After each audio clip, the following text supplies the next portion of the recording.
Assalamualaikum warahmatullahi wabarakatuh. Waalaikumsalam warahmatullahi wabarakatuh. Alhamdulillah, wassalatu wassalamu ala Rasulillah Muhammad ibn Abdillah. La hawla wa la quwata illa billah. Alhamdulillah, syukur kepada Allah. Tiada kata yang paling indah kecuali ucapan alhamdulillah. Saya tidak jemu-jemunya ngingetin kepada jamaah dan buat diri saya pribadi, hidup itu nikmat, jangan dibikin susah. Hidup ini nikmat, jangan dibikin susah. Oleh karenanya bagaimana supaya kita bisa membahagiakan hidup? Harus banyak syukur. Bersyukur itu merupakan bagian daripada tanda kita termasuk hambanya Allah yang menerima. Kalau kita bersyukur kepada Allah, nggak usah ngarep ditambah, pasti ditambah. Karena janjinya Allah, la in syakartum la azidannakum wa la in kafartum inna adzabi lasyadid. Innallaha la yukhliful mi'ad. Allah nggak pernah ingkar janji. Ayo kita banyak bersyukur dari apa yang Allah kasih, dari apa yang Allah beri, semuanya indah luar biasa. Jangan pernah berpikir kehidupan kita susah. Jangan pernah berpikir kehidupan kita ini kok kayaknya paling mumet gua sendiri. Jangan pernah berpikir bahwa kita ini orang yang paling menderita. Walaupun misalnya keadaan tidak sama dengan orang lain, justru permasalahannya itu adalah membandingkan. Masih ingat yang saya katakan kemarin? Al-istighal bil muqaranah mahjubun bis sakinah. Al-istighal bil muqaranah mahjubun bis sakinah. Sibuk membanding-bandingkan mustahil mendapat kebahagiaan. Kalau kita sibuk bandingin keadaan kita dengan keadaan orang lain, pendapatan kita dengan pendapatan orang lain, rezeki kita dengan rezeki orang lain, kehidupan kita dengan kehidupan orang lain, gak bakal bahagia. Makanya saya ingatkan, hilangkan ilmu perbandingan. Hilangkan ilmu perbandingan. Kita punya suami modelnya begitu, alhamdulillah. Jangan bandingin sama laki lain. Begitu ya. Yang punya suami, ya yang jadi suami punya bini emang modelnya begitu. Jangan bandingin sama bini orang lain. Syukurin aja yang ada. Kita punya dompet emang segitu adanya. Jangan bandingin sama dompet orang lain. Kita punya rekening ya begitu dah. Jangan dibandingin dengan rekening orang lain. Karena ketika kau membandingkan, gak akan pernah engkau merasa bahagia. Kurang, dan kurang. Makanya Kanjeng Nabi ngajarin. Apa yang ngajarin Nabi? Unzuru ila man huwa asfala minkum wala tanzuru ila man huwa fauqakum. Lihat orang yang ada di bawah kamu, jangan lihat orang yang ada di atas kamu. Fahuwa ajdaru alla tazdadu ni'matallahi alaikum. Itulah yang akan menjadikan engkau selalu bersyukur atas nikmatnya Allah. Itu yang saya sampaikan menyambut Idul Fitri yang kita jalani bersama. Sama seperti pelajaran luar biasa itu, puasa itu. Kalau orang melihat puasa dari qiyamul lailnya, dari melepas menahan lapar dan dahaga, sebenarnya bukan itu. Orang kalau cuma lapar dan dahaga saja, bisa siapapun untuk melakukan. Sekedar qiyamul lail saja, bisa siapapun melakukan. Cuma sesungguhnya merasakah dia puasanya, qiyamul lailnya atas izin dan kuasa Allah. Itu namanya Muraqabah, merasa diawasi. Nih kita kan kalau puasa kan wajar masak Indomie di rumah itu ya, kunci gerbang, kunci pintu depan, kunci ya, masak Indomie itu tengah hari pakai cabai, iris-iris, bener. Kenapa nggak dilakukan? Karena kita merasa diawasi oleh Allah, karena ada iman, bukan karena orang, bukan karena siapapun, bahkan diri sendiri pun kita melarang untuk melakukan itu, padahal itu punya kita. Yang halal aja iya, apalagi yang haram. Itulah namanya muraqabah. Allahumma sholli ala Muhammad. Saya ingat di Jamaah Manaqib ya, Syekh Abdul Qadir Jilani radhiyallahu anhu ngajarin muraqabah. Itu lidah ditekuk ke atas. Masih ingat ya? Bacaannya dalam hati, Allahu hadiri, Allahu nadhiri, Allahu syahidun alayya, Allahu ma'i, Allahu mu'ini, wa huwa bi kulli syai'in mu'in. Itu lidahnya ditekuk, bacanya johor. Bagus juga kalau setiap sholat. Artinya apa? Allah yang maha hadir, Allah yang maha menyaksikan, Allah yang maha menolong, Allah meliputi segalanya. Kalau sudah mikirin ke situ, udah gak ada pusingnya kita hidup. Amin Allahumma. Ketika kita dalam kondisi sulit, ini kemarin kita kan waktu bulan puasa memperingati apa? Nuzulil Quran. Quran itu jangan cuma dibaca, diterapkan. Makanya qiraatul Quran sama tilawatul Quran beda. Kalau qiraatul Quran cuma dibaca, kalau tilawatul Quran dibaca dan diamalkan. Sekarang kita semua patokannya Al-Quran. Lagi susah, kemarin saya ingatkan kepada jamaah dan diri saya, kalau susah banyak masalah, ingat fa inna ma'al usri yusra, inna ma'al usri yusra. Optimis kita akan tampil semangat lagi hidup kita. Yang tadinya usaha ini gagal, usaha itu gagal, segalanya gagal, kita pikir setiap ada kesulitan di situ ada kemudahan, setiap ada kesulitan di situ ada kemudahan. Satu kesulitan dikasih dua kemudahan. Kalau kata orang ahli nahwu kan demikian. Isim ma'rifat sama isim nakirah. Isim ma'rifat diulang dua kali tandanya sama, dia juga.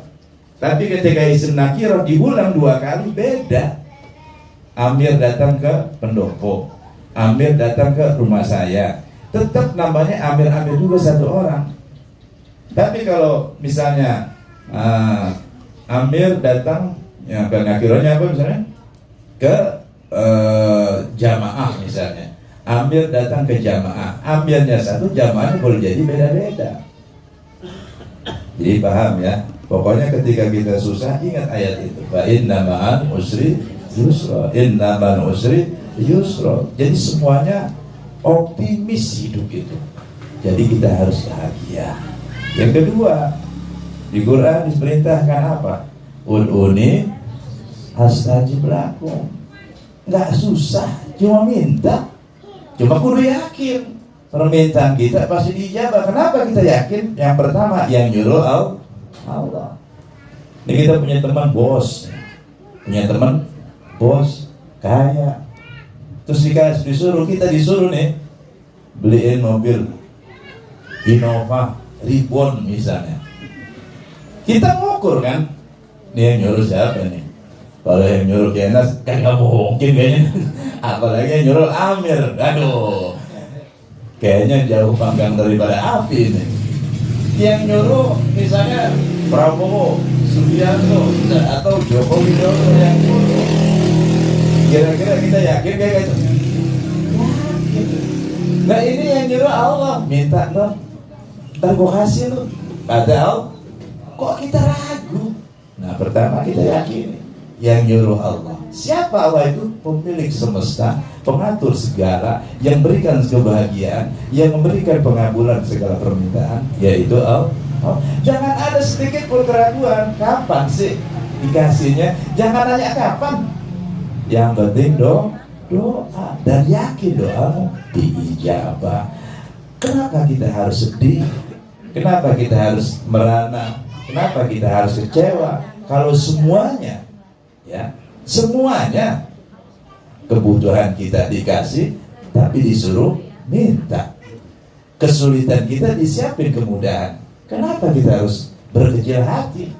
Ayo, saat ini, detik ini, barokahnya bulan Ramadan kita gapai. Terutama adalah keyakinan kita. Keyakinan kita. Jangan sampai jamaah datang kemari jauh-jauh, kadang kehujanan dari Segak Panjang, dari Kemandoran. Saya tuh kadang teriris hati saya, ya Allah, kalau gue punya banyak duit, gue beliin mobil atau mobil-mobilnya kali ya. Lah itu begitu aja itu nilainya luar biasa. Jamaah, jadi jangan pernah kita menghayal yang kagak-kagak, menghayal yang indah-indah. Kita lihat jamaah pada kehujanan, ngomong ya Roh, kalau saya banyak duit, gue beliin mobil atau jamaah.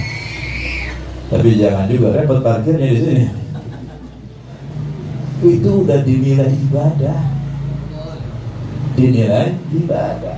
Pokoknya apapun bentuk kretek hati kita yang baik-baik, mau terwujud atau tidak, sudah dihitung ibadah. Allahumma sholli ala Muhammad. Jadi ingat ya, di bulan Syawal ini kita sama-sama bersyukur, nambah-nambah rasa syukur, dan tidak ada ucapan selain alhamdulillah. Kalau saat ini kita merasakan kesulitan di sana sini, ya jalani saja. Nanti akan kita tes kesulitan yang betah yang kabur dari kita atau kita yang kabur dari kesulitan, alias mati duluan mana nih yang bilang lo apa gua itu. Nah, itu jadi duluan mana main kuat-kuatan ayo lah, betul ya. Sama kayak saya buka majlis manakib, mau di Kemandoran, mau di Jati Padang, di Segak Panjang, mau di sini, ayo kita main kuat-kuatan. Kuat-kuatan apa? Istiqomah. Siapapun yang datang kemari, siapapun yang datang sudah berganti, I don't care, saya gak peduli, saya tetap mantep, netep, nancap kepada Allah. Demikian juga imam-imam yang lain. Jangan begitu melihat baru baca ilahiyah terjadi 3 orang, Bismillahirrahmanirrahim 5 orang. Jangan diukur dari jumlahnya, ya. Imam-imam manakib jangan kecil hati, jangan ukur dari jumlah itu bukan ukuran. Banyaknya jamaah sampai ribuan, mungkin jutaan, bukan ukuran. Indahnya busana yang dikenakan bukan ukuran. Megahnya tempat yang dibuat majlisan juga bukan ukuran. Ukurannya dari hatiku dan hatimu yang datang merasa didatangkan oleh Allah. Hatiku dan hatimu yang pasrah segalanya kepada Allah. Itulah ukuran yang sejati. Innallaha la yanzuru ila suwarikum wala ila ajsamikum walakin yanzuru ila qulubikum. Allahumma sholli ala Muhammad. Saya rasa itu yang harus kita sama-sama rapikan ya dalam kehidupan ini. Berbahagialah.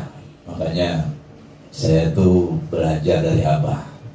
Saya menemani Abah lagi banyak masalah di main catur sama istrinya yang teman buat main catur tuh Umiwati. Kadang-kadang saya ikut skor.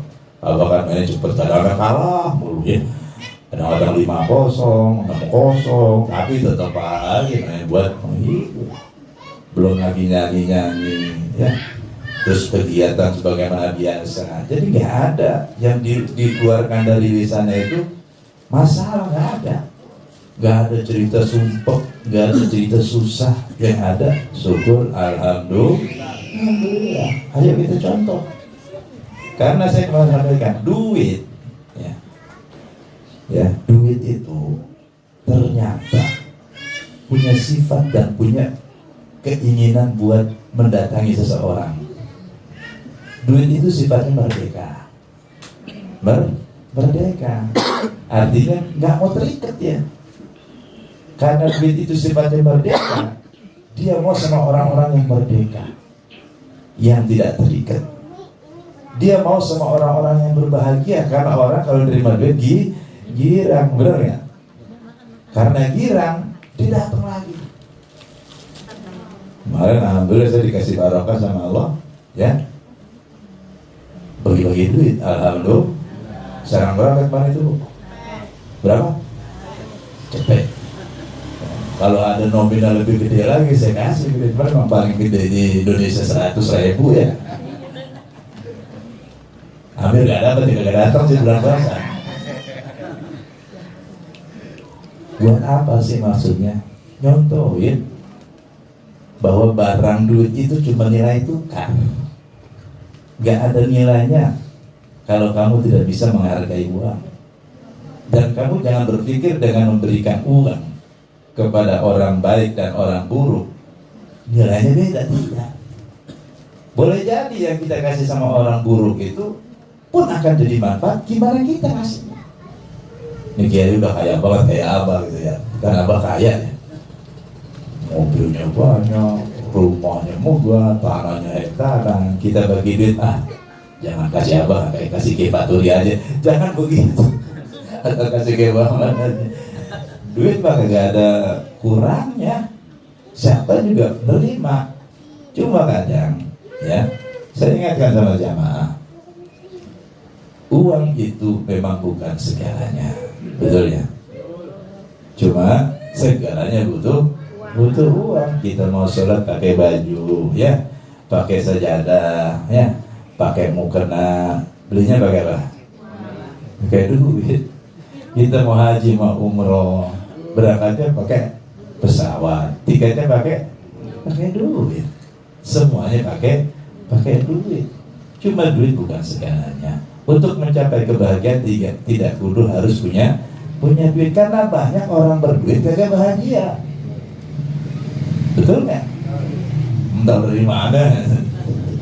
Kata orang, kita nih yang lagi susah nih, berbayang-bayang enak kalau punya duit bagi ponakan ya, bagi saudara, bagi kiai, bagi bini yang berada banyakan dikit kalau lagi susah. Tapi banyak orang sih berkenalan dengan orang-orang kaya hidupnya mumet, bukan karena kurang duit, karena dia kurang syukur atas apa yang Allah kasih. Makanya saya ingatkan jamaah, ayo kita banyak syukur sebelum kita banyak duit. Nanti ketika kita sudah banyakin syukur, duit akan datang. Wallahi wa nabi. Beneran. Duit itu hanya mau datang kepada orang-orang yang banyak bersyukur. Hanya mau datang kepada orang-orang yang hatinya bahagia. Hanya mau datang kepada keluarga yang rukun. Kalau keluarga akurat marit ribut dulu, laki mau berangkat kerja dicurigain ya, kagak bakal datang itu duit. Jadi duit itu mau datang sama orang yang hatinya bahagia. Duit itu mau datang kepada orang yang mau bersyukur. Menjadi ngomongin duit ini gara-gara kayak Faturi sih. Allahumma sholli ala Muhammad. Sama kesehatan pun demikian ya. Orang sakit ya, kalau dia pikirannya tenang, hatinya lapang, itu sudah separuh kesembuhan. Kalau orang sakitnya sedikit, hatinya mumet, pikirannya mampet, separuh tambah parah itu. Jadi kudu bahagia. Dan peluang bahagia itu udah dikasih. Pulangnya dengan apa? Apa aja. Kita lihat anak kecil, kadang-kadang main kotoran dia ketawa. Itu main blok kan, itu bisa bahagia dia. Main apa aja, yang penting satu, ada dua, tidak melanggar aturan agama, aturan Allah, tidak melanggar aturan pemerintah. Udah, kerjain apa aja, bebas. Paham ya sampai sini ya? Jadi yang penting kita kudu bahagia, sayang-sayang, hidup udah sekali, susah gitu. Ntar matinya penasaran loh. Mati penasaran, pengen balik lagi, belum bahagia soalnya. Makanya mumpung belum mati ya, buatlah bahagia. Bahagia itu ada dua ya, kalau bahasa filsafat, kalau filsafat kan ya, Ini saya kasih ilmu filsafat sedikit. Ada yang namanya egoistic hedonism, ada yang namanya universalistic hedonism. Hedon itu bahagia. Yang pertama egoistic hedonisme, bahagia itu gak peduli orang lain, yang penting dirinya bahagia. Gak boleh seperti itu, artinya mau seenaknya sendiri. Yang kedua universalistic hedonism, orang lain girang, biarin kita sengsara. Itu kayak lilin tuh, nerangin tapi kebakar. Jangan juga. Di Islam itu tawasud, pertengahan, nyenengin orang buat nyenengin hati kita. Jangan kita mau senang sendiri. Ya contohlah orang-orang tua kita kerja, panti pulang, peras keringat ya. Dibuat apa? Buat nyenengin keluarga. Dia ngeliat orang yang dicinta, istrinya tersenyum bahagia, anaknya girang, orang tua juga girang. Itu namanya tawasud, seimbang. Jangan sampai mau nyenengin orang, kitanya merana. Atau sebaliknya, kitanya senang, orang merana. Tengah-tengah, dua-duanya harus seimbang. Allahumma sholli ala Muhammad. Saya rasa itu ya. Insya Allah besok saya ikut acara. Kemarin sudah berangkat ke Abah. Hari kedua, lebaran kedua sama Umi, sama anak saya bertiga. Saya bawa tuh, ikutin ke Baturi, suruh ikat kepiting jalannya miring gitu ya. Saya bawa aja parcel, karena 5 rumahnya, ya 5 sih bawain. Pengennya sih ketemu umi-uminya, tapi karena langsung di pendopo, nggak usah, udah biar diatur sama Ajis. Untung bini saya di sini satu ya, jadi nggak goyang-goyang loh pada ya. Alhamdulillah. Jadi bahasanya cuma satu kemarin. Nah yang kedua, saya ngomong sama Abah kemarin, insya Allah bisa kali Rebo jamaah mau kemarin. Alhamdulillah Abah udah tahu. Jadi saya berharap yang kurang berapa tadi itu? Paling ada 6 orang. Ya dari Kemandoran cukup 6 orang, bisa Kemandoran belakang. Alhamdulillah. Mau gabung nggak bawa mobil sendiri? Bawa mobil sendiri. Oh ya nggak apa-apa. Jadi kita ketemu di sana. Saya pengen berenang juga besok, yang mau berenang bareng saya. Bapak ini jarang-jarang kita berenang. Ya, itu kolam. Saya dulu waktu pembukaan bongkar awal wahana Hudhud, ya, ini saya cerita nih. Itu diawali dari innahu min Sulaimana wa innahu bismillahirrahmanirrahim alla ta'nu alayya wa atuni muslimin. Itu wahana Hudhud tujuannya untuk membuka mata hati kita. Kenapa Hudhud? Hudhud itu burung, kalau kata sekarang dia burung pelatu kali ya, yang menjadi wasilah antara Nabi Sulaiman dengan Ratu Saba, Ratu Balkis. Bagaimana Nabi Sulaiman mampu saja mengirim dengan angin, mengirim dengan apapun, tapi memang beliau ini disiplinnya luar biasa. Nabi Sulaiman kalau lagi apel akbar dipantau tuh, gajah mana gajah, oh ada, macan ada, apalagi kijang ada, rombongan burung-burung elang ada, rombongan burung ini ada, satu aja kelihatan itu. Siapa? Hudhud kagak nongol. Sama, saya juga cuma nggak bilang aja nih imam jamaah manaqib siapa aja yang datang, tahu kita imamnya siapa aja nggak datang, yang nggak tahu, cuma kita kagak ngomong, gue diemin aja deh. Lu pada gede mau diapain? Kecuali Hudhud kali pakai diomelin nama Nabi Sulaiman. Hudhud kemana aja lo? Kata Nabi Sulaiman. Emang dasar Hudhud pinter, bukannya ngoles dia. Kalau bahasa kita kan nggak ngoles. Saya berangkat ke negeri Sabah, orang yang menyembah, orang kelompok sana yang menyembah mentari, tapi ratunya cantik luar biasa. Nabi Sulaiman, wah, cewek ini. Yang benar buat iya. Bisa aja dulu, tiba dikasih tahunya Ratu Balkis dulu dia kan. Dan Nabi Sulaiman kagak ngambek. Memang ratunya cakep banget ya Rasul, ya Nabi Sulaiman. Yang benar. Kirimin surat dah. Cuman kirim suratnya kan lah beda sama saya yang kirim surat buat cewek ya. Kalau Nabi Sulaiman kan innahu bin Sulaiman wa innahu bismillahirrahmanirrahim alla ta'lu alayya wa atuni muslimin. Kalau saya Amir, duhai engkau puja hatiku baik. Surat ini datang terbang tanpa sayap, berjalan tanpa kaki, tujuannya hanyalah untuk mendapatkan engkau wahai kekasih. Waduh. Beda. Kalau Nabi Sulaiman dakwah. Jadi hud-hud itu buat buka mata hati kita. Makanya datang ke sana bukan sekedar refreshing, bukan sekedar rekreasi, melek.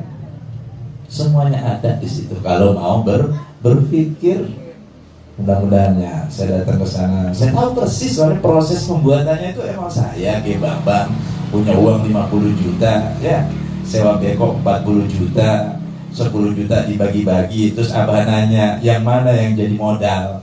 Santri itu bilang yang 40 juta, salah. Yang modal saya itu yang 10 juta yang saya bagi-bagi, itulah modal terbentuknya hud. Allahumma sholli ala Muhammad. Artinya apa? Yang kita miliki sekarang itu masih rahasia. Kita punya duit belum tentu punya kita, tapi yang kita udah sedekahin, kita bagi ke Faturi, bagi ke Muhammad, bagi saya dan sebutnya, bagi Abah, itu ya yang milik kita. Ayo kita baca Fatihah ya. Saya doain sebab mudah-mudahan sebagian barokahnya bulan suci Ramadan, barokahnya Lailatul Qadar, barokahnya nuzulil Quran, barokahnya orang qiyamul lail, barokahnya para shaimin shaimat, barokahnya orang-orang tua kita, barokahnya guru-guru kita, barokah karomahnya para aulianya Allah, wabil khusus barokah karomahnya Syekh Abdul Qadir Jilani, sebab syafaatnya Kanjeng Nabi, dengan izin dan kuasa Allah. Semua jamaah manakib yang ada di sini rezekinya digampangkan oleh Allah. Apa yang menjadi hajatnya dikabuli ijabah oleh Allah. Di dompetnya cuma ada Soekarno-Hatta alias duit cepean berbaris-baris yang bisa membahagiakan keluarga, orang tua, guru, mertua, bisa membahagiakan keluarganya, anak istri dan keturunannya.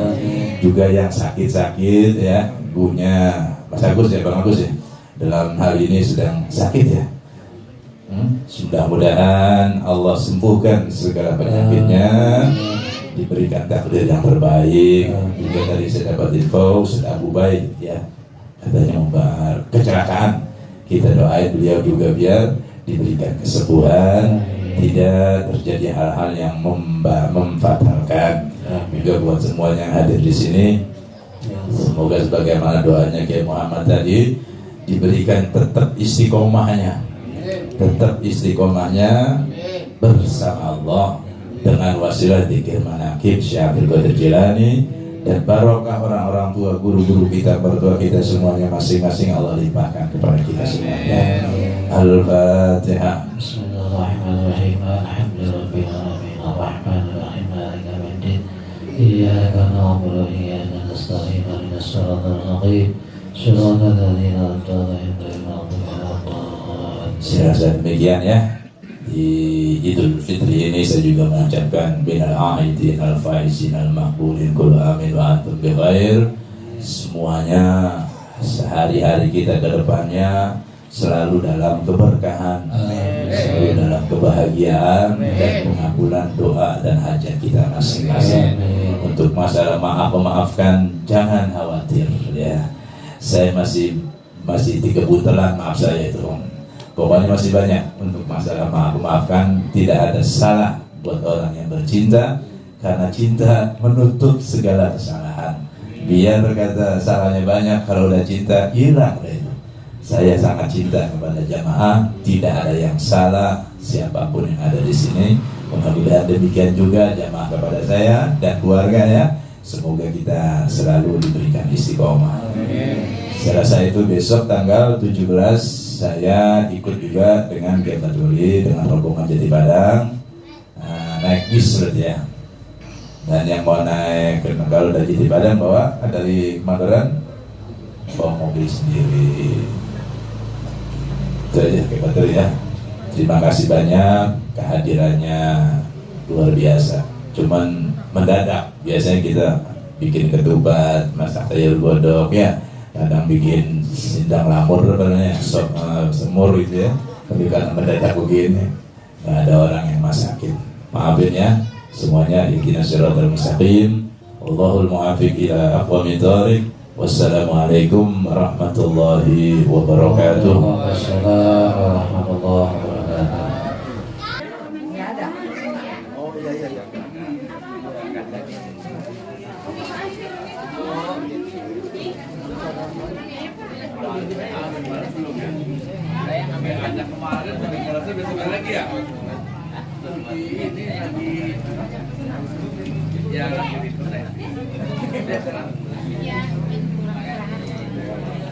Oh ya udah enak.